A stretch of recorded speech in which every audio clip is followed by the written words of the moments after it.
Yo, c'est Pollux et on se retrouve aujourd'hui pour voir comment repérer les générations et d'autres caractéristiques comme ça d'un processeur Intel basique juste dans le nom. Bref, sur ce, c'est parti.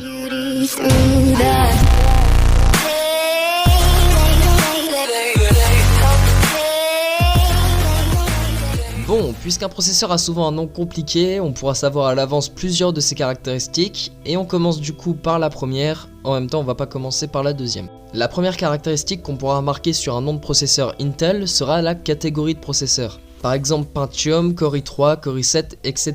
Et de la plus faible catégorie à la plus puissante, dans les principaux processeurs, on a l'Atom, le Celeron, le Pentium, le Core i3, le Core i5, le Core i7, et récemment le Core i9.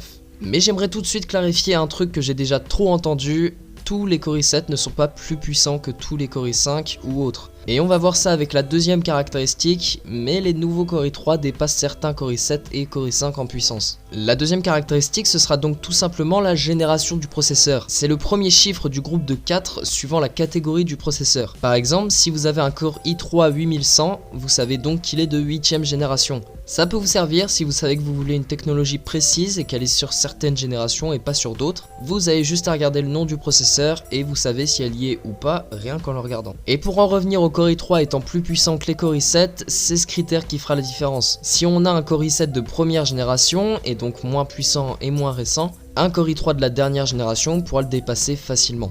La troisième caractéristique, ce sera le groupe de 3 chiffres après le numéro de la génération. Il donne le numéro du processeur et donc son édition entre guillemets. Par exemple, un Core i9 7920X et un Core i9 7960X n'auront pas la même puissance, bien que ce soit tous les deux des Core i9 de 7ème génération.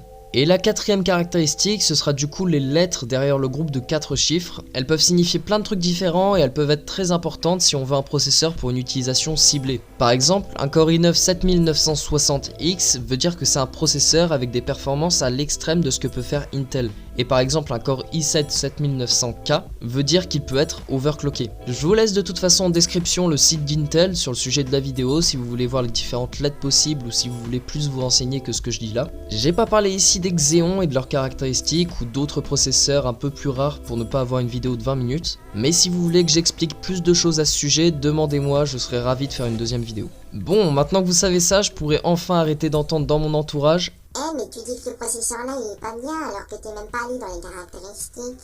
Ou du moins je serai plus le seul à supporter ces remarques. Bref, si la vidéo vous a plu, pouce bleu, abonnement, partage, commentaire. Il y a des personnes qui me disent que je devrais avoir plus d'abonnés que ce que j'ai là, mais il n'y a pas mieux que vous pour faire de la pub et ramener des gens sur la chaîne. Bon, j'arrête de faire durer la vidéo, sur ce, c'était Pollux, salut.